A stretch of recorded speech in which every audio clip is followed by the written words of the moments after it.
Boa tarde, o meu nome é Rainer Souza, sou coordenador de ensino português na Venezuela.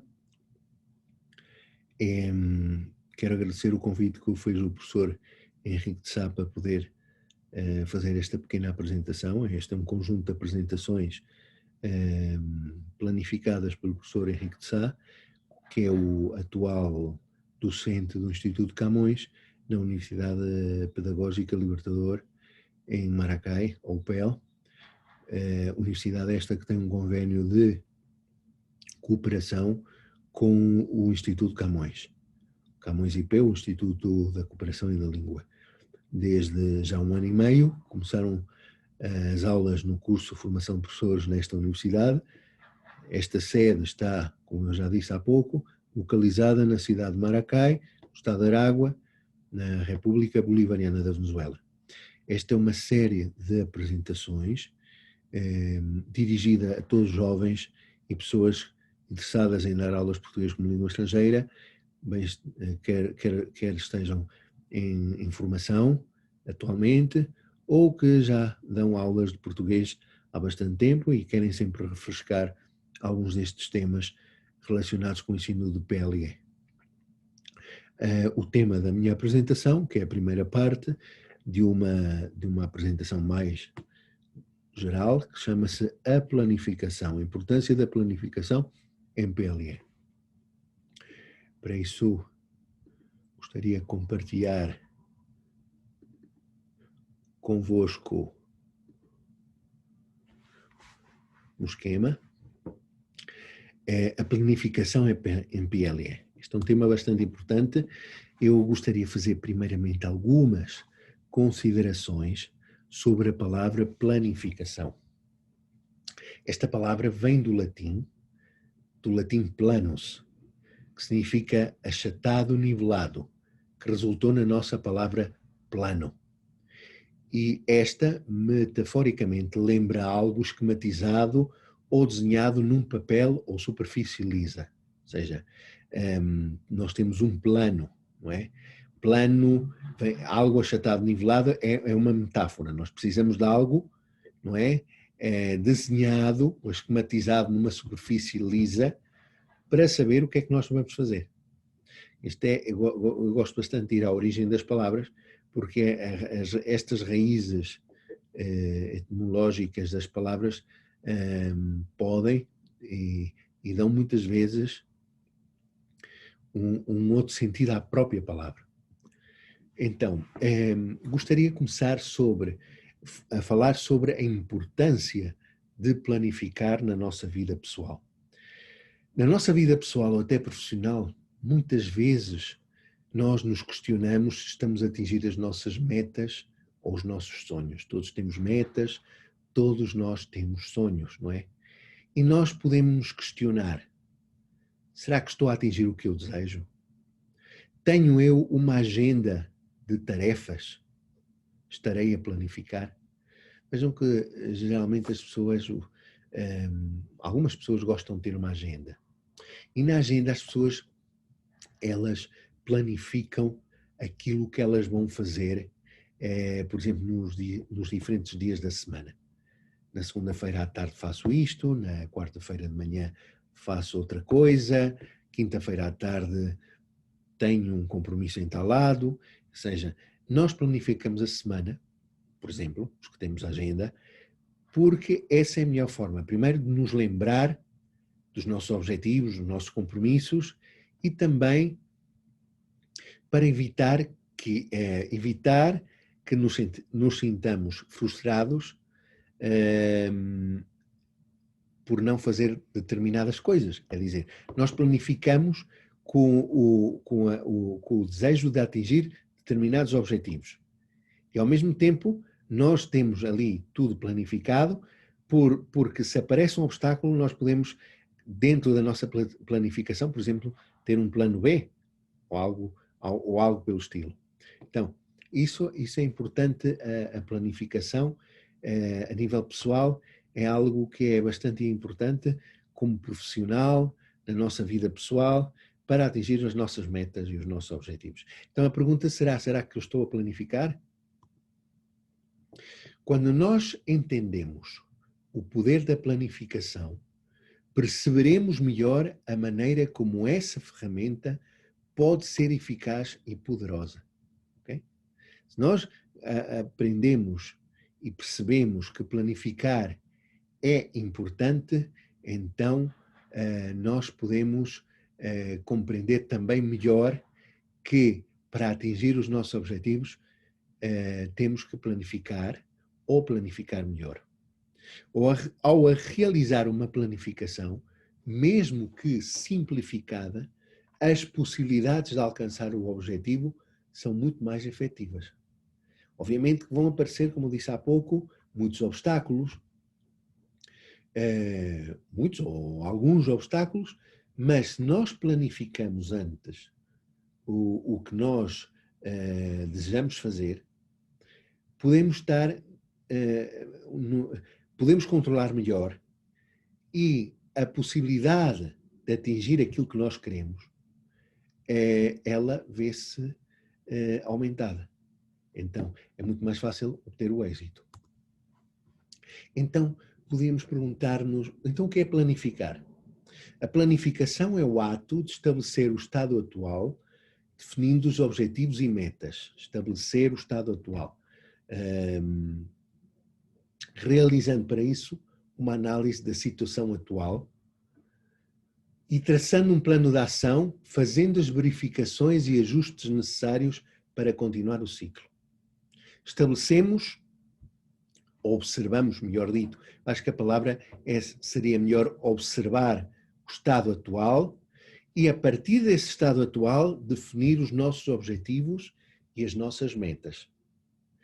Para isso, precisamos, como disse há pouco, analisar bem a situação atual. É o que nós vamos falar daqui a pouco, também daqui a alguns minutos. Não é? A importância de analisar o estado atual. Com base nessa análise, nós vamos traçar um plano de ação, fazendo verificações e ajustes necessários para continuar o ciclo. É dizer, planificamos, vemos se vamos vendo se atingimos, estamos a atingir os nossos objetivos, e se vemos que os nossos objetivos não estão a ser atingidos, então nós precisamos de verificar e fazer ajustes necessários. De acordo com Stoner, e vejam que isto de planificar pode ser adaptado a uma empresa. Neste caso, Stoner falava sobre a importância da planificação nas grandes corporações e nas empresas. Mas, em vez de corporações e empresas, como indivíduos, como famílias, como instituições, como escolas, como colégios, como clubes, sempre é importante planificar. Stoner disse o seguinte: é preciso que haja planos para que a organização tenha os seus objetivos e para que se estabeleça a melhor maneira de alcançá-los. Além disso, os planos permitem que a organização consiga e aplique os recursos necessários para a consecução dos seus objetivos. E o progresso feito rumo a esses objetivos seja acompanhado e medido, tomando medidas corretivas se o ritmo do progresso for insatisfatório. Ok? Então, planificamos para alcançar certos objetivos, aplicar determinados recursos que seriam ou serão os necessários para atingir determinados objetivos, e logo o progresso feito tem que ser medido para ver se atingimos ou não os determinados objetivos, e se não estão a ser atingidos, nós temos que corrigir para então para nós podermos atingir as nossas metas. Agora, vamos então ao nosso caso particular. Somos professores de português de língua estrangeira. Por que é importante planificar em PLE? Na didática das línguas estrangeiras, é muito importante planificar. O nosso objetivo é que os alunos adquiram as estruturas de uma determinada língua para que depois possam usar esta nova ferramenta de comunicação em situações diversas.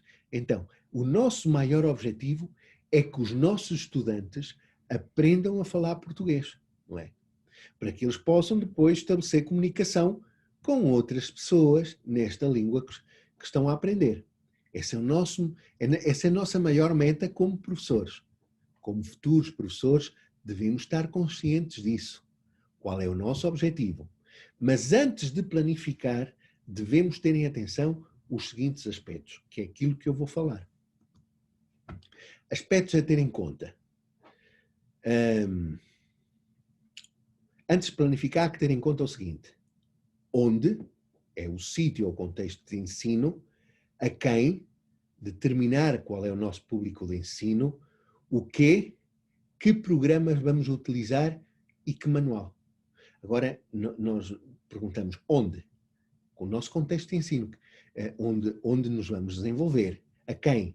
Quem são os nossos estudantes? E o quê? O que é que nós vamos utilizar? E também depois nós vamos ver porquê. Porquê nós fazemos certas escolhas. Nós já vamos a essa parte. Mas vejam, estas perguntas nós temos que responder antes de começar a planificar. Onde? O que é o contexto de ensino? Onde vamos ensinar? Qual é o nosso contexto de ensino?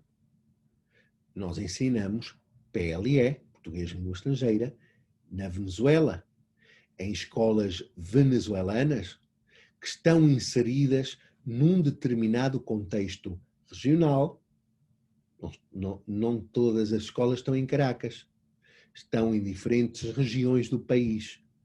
E, por isso, num determinado contexto cultural e socioeconómico.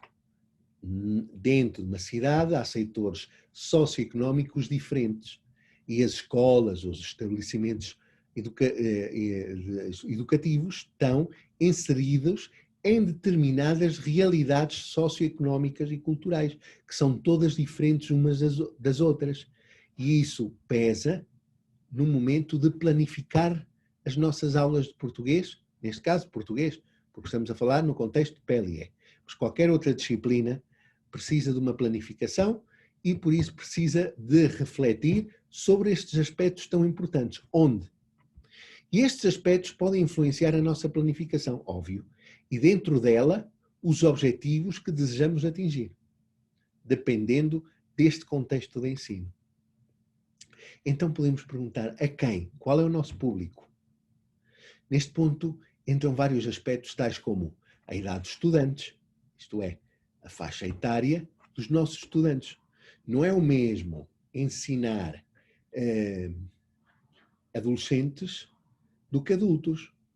Não é o mesmo ensinar crianças do que pessoas mais idosas.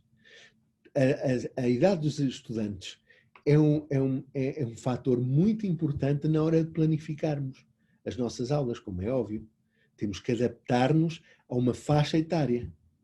Não podemos usar as mesmas estratégias que usamos com os adultos quando ensinamos os jovens, os adolescentes, a sua nacionalidade e língua materna, a língua materna da Venezuela, sabemos que é o espanhol. O espanhol e o português são línguas próximas. E não é o mesmo ensinar espanhol, português a falantes de espanhol, do que ensinar português a falantes de inglês, ou de italiano, ou de chinês, em casos mais extremos, porque são línguas tipologicamente muito distantes. Mas no nosso caso, na nossa realidade, o português é uma língua próxima ao castelhano. Significa que vai haver uma série de fenómenos linguísticos, de transferência, interferência nos nossos estudantes, que nós devemos compreender. E devido a que nós sabemos que estes fenómenos vão acontecer no processo de ensino-aprendizagem, nós temos que ter estratégias válidas para lidar com estes fenómenos. Então vejam como é importante saber que o nosso público de ensino tem uma língua que é próxima ao português, neste caso o espanhol. O género, eu não vou entrar muito nesse ponto, há estudos que dizem, desculpem, há estudos que dizem que homens e mulheres aprendem de diferentes formas. Isso é um campo que eu agora não vamos entrar em detalhe, mas pode ser um dos fatores que também deve ser tomado em conta. Existem ainda hoje colégios só de raparigas. E há também colégios, não sei se na Venezuela existem, que só rapazes. Então, obviamente que isso também pesa no momento de planificar as aulas. O nível socioeconómico, como eu disse há bocado, não é o mesmo ensinar numa escola onde o nível socioeconómico é um bocado elevado que noutra onde o nível socioeconómico é mais baixo. São realidades diferentes que vão pesar no momento vão interferir no ensino-aprendizagem. Há muitas coisas aí que estão relacionadas, há muitos estudos sobre esses casos, não temos agora tempo para lidar, mas é preciso vocês compreenderem que o nível socioeconómico dos alunos também é importante. O background cultural que possuem, usei aqui uma palavra em inglês, background, o passado, a bagagem, digamos assim em português, seria a bagagem cultural que tem um aluno. É muito diferente de um aluno que provém de um contexto socioeconómico elevado ou que teve a oportunidade no seu passado de viajar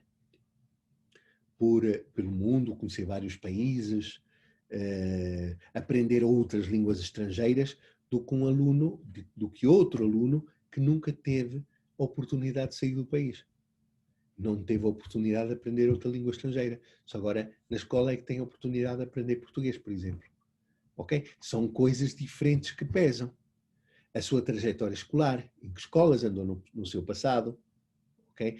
Como foi a sua escola primária, onde estudou, quem foram os seus professores. Essas são coisas que sempre podem pesar. E depois pus etc.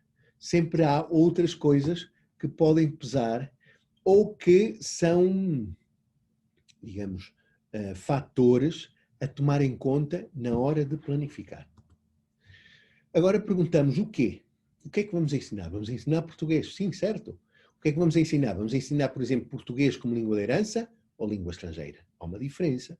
Língua de herança é naqueles casos onde certos e determinados indivíduos estudam uma língua que foi a língua dos seus antepassados, dizer, dos seus avós, ou de algum dos seus pais, ou dos seus pais, e por isso estas pessoas, elas aprenderam algo de português ou ouviam os seus avós falarem e por isso aqueles sons, aquela parte fonética do português não lhe é estranha, senão senão que é familiar, está familiarizado com aqueles sons e até com algumas estruturas, embora não fale português, ou fale pouco, ou fale muito pouco, já está familiarizado com certo vocabulário, porque isso este indivíduo ouvia na sua casa, no seu contexto familiar.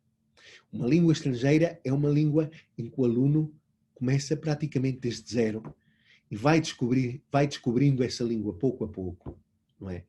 É o caso de muita gente nas nossas escolas, no contexto venezuelano, os alunos são venezuelanos, não têm família portuguesa e, portanto, aprendem o português como língua estrangeira. Que programas vamos selecionar? Existe um programa oficial no Ministério da Educação? A escola tem o seu próprio programa? Ou somos nós que temos que explorar um programa, os programas do o quadro comum europeu e aplicá-los à nossa realidade? E que nível? Vou ensinar o nível A1, A2, B1, B2, C1, C2, é dizer, que nível vou ensinar? De acordo ao nível, vamos selecionar o programa. E o programa tem uma série de recomendações de itens, elementos, estruturas que nós devemos ensinar de acordo com aquele nível. Então, e depois tem outra pergunta, que manual vamos escolher? Se houver essa oportunidade. Às vezes não temos essa oportunidade. Há professores que não têm simplesmente manuais, ok? E fazem os seus próprios manuais, entre aspas, fruto da sua experiência no ensino. sabem o que é que devem ensinar num determinado nível. Há professores que trabalham assim. Há várias realidades por este mundo fora. Então, se houver manual, escolhemos o manual, mas temos de estar conscientes, o manual não é um programa. O manual ele é feito por um grupo de autores ou por um autor com base num determinado programa. É dizer, o manual é a interpretação de um grupo de professores que conhecem cientificamente bem a matéria, então vão fazer um manual baseado num programa. Neste caso, um programa oficial de língua portuguesa. Que conteúdos? O programa tem vários temas, nós temos que selecionar os conteúdos. Sim, às vezes temos que selecionar os conteúdos de acordo às necessidades e aos interesses dos nossos alunos. E depois volto a pôr o etc. Simulemos então uma situação. Eu ensino PLE num colégio do estado de Aragua. Vamos dar um exemplo. Meio urbano, ou seja, numa cidade. E tem uma turma de 23 alunos. 12 raparigas e 11 rapazes. É o primeiro ano de bachillerato. Os estudantes têm entre 12 e 13 anos de idade, portanto são adolescentes, já falamos da importância da faixa etária. Não é o mesmo ensinar português a jovens, adolescentes, do que a adultos. Temos que escolher e selecionar determinadas estratégias que sejam interessantes a esse público de ensino. Já vimos que a língua materna é o castelhano, ok? Estudam, e depois também tem aquela pergunta que podemos nós fazer. Estudam português porque é a única língua estrangeira para além do inglês? Por exemplo, neste caso, vamos simular esta situação. Não há um interesse realmente especial e específico. Simplesmente estudam português porque é a única língua estrangeira que a escola oferece, neste caso. O nível é o A1 e os conteúdos correspondem ao programa desse nível. Isto é o nível de iniciação e, portanto, eu devo, neste contexto específico que estou a simular, os conteúdos devem corresponder ao programa desse nível. Então, volto a repetir. Estamos num colégio do estado de Aragua, numa cidade, uma turma de 23 alunos, primeiro ano de bachillerato, falam castelhano, obviamente, estudam português porque é outra língua que está ali, não é? Para além do inglês. Então, este é o meu contexto. E agora, porquê eu vou escolher determinadas, não é? Faço a seleção de determinados temas, porque é que eu vou planificar de determinada maneira? Porquê? As razões das nossas escolhas. Devemos tentar perceber quais foram os motivos, por exemplo, que levaram os nossos alunos a procurar aprender português. Há sempre uma razão. Há sempre uma razão. Ou porque foi uma imposição do programa escolar. Se for uma eletiva, tentar entender porque é que foi escolhido o português antes do que o francês, por exemplo. Ok? Talvez seja mais fácil o português do que qualquer outra língua, porque é parecido ao espanhol. Também pode acontecer. Não é? Há alunos que dizem, vou escolher português porque pelo menos o português é fácil. Porque eu quando vou à padaria, ouço o senhor da padaria que é português e ele fala com a mulher e falam em português e eu percebo tudo.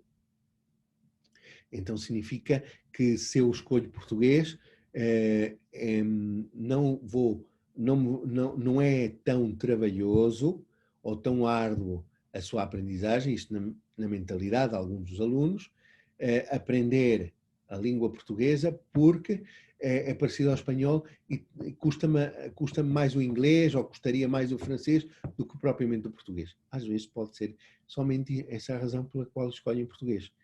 E há ainda outras razões bem específicas que motivam o interesse por aprender. Por exemplo, interesse em aprendem português porque querem português para turismo, para trabalhar no setor do turismo, no setor económico, no setor empresarial. Então, os interesses, os motivos são muito diferentes. Obviamente, não é o mesmo estudar português com objetivos bastante claros estabelecidos do que estudar português só para passar um exame no fim do período e logo passar para o próximo ano. Não, isto é para dar a entender os diferentes motivos que podem levar os estudantes a aprender uma língua estrangeira, neste caso português. Agora que o contexto está mais claro, posso começar a minha planificação. Estou em capacidade de estabelecer os meus objetivos gerais e específicos. Nós veremos noutra apresentação a diferença entre objetivos gerais e objetivos específicos. Isto é, o que eu quero que os alunos saibam e conheçam, selecionar o material que vou usar para as diferentes atividades. Quer dizer, uma vez que conheço bem a minha realidade, eu pus ali um contexto de ensino bastante, simulei o Estado da Aragua, uma turma de 12 raparigas e 11 rapazes, primeiro ano de bachillerato, 12 a 13 anos. Não é? Então, preciso selecionar o material que vou usar para as diferentes atividades que correspondam aos interesses ou se adaptem a este grupo. Estar em capacidade também de preparar atividades que desenvolvam as 4 destrezas do domínio da língua, como é o caso da compreensão escrita, da compreensão oral, da produção escrita e da produção oral. Okay? Essas são as 4 destrezas da língua, ou seja, entender um texto escrito, entender uma conversa, poder falar e poder escrever em português. E etc., porque há outras coisas. Há pessoas que gostam de abordar temas culturais. Não é? Por exemplo, cultura, história, geografia, nas suas aulas. Por isso é que eu ponho sempre o etc. Comecemos então a planificar. Imaginemos que vou ensinar o tema do vestuário a este grupo do primeiro ano de bachillerato, com uma seleção de elementos necessários, vocabulário, gramática. Para ensinar o vestuário, o tema do vestuário, eu preciso introduzir os meus alunos no vocabulário e nas estruturas gramaticais. No vocabulário, o nome das diferentes peças de roupa em língua portuguesa. E na gramática, possivelmente os verbos vestir-se, vestir, pôr, colocar, usar, por aí fora, que estejam relacionados com este tema. Para isso, vou criar uma unidade didática de 5 aulas, não é? Eu gosto muito sempre de explicar os termos, para não causar confusão. Lembremos que esta série de palestras que estão a ser levadas a cabo pelo Centro de Língua Portuguesa da UPEL de Maracai e dirigidas pelo professor Henrique de Sá, estão direcionadas a jovens que se estão a formar como professores de língua portuguesa. A palavra didática vem da expressão grega tekné didaktike, que se pode traduzir como arte ou técnica de ensinar. Realmente o que nós estamos é tentar abordar uma boa e melhor técnica de ensinar. Não existem fórmulas. Como podem ver, como os seres humanos somos todos diferentes, estamos em contextos todos diferentes, é impossível conseguir fórmulas únicas para atingir os nossos objetivos com os nossos estudantes.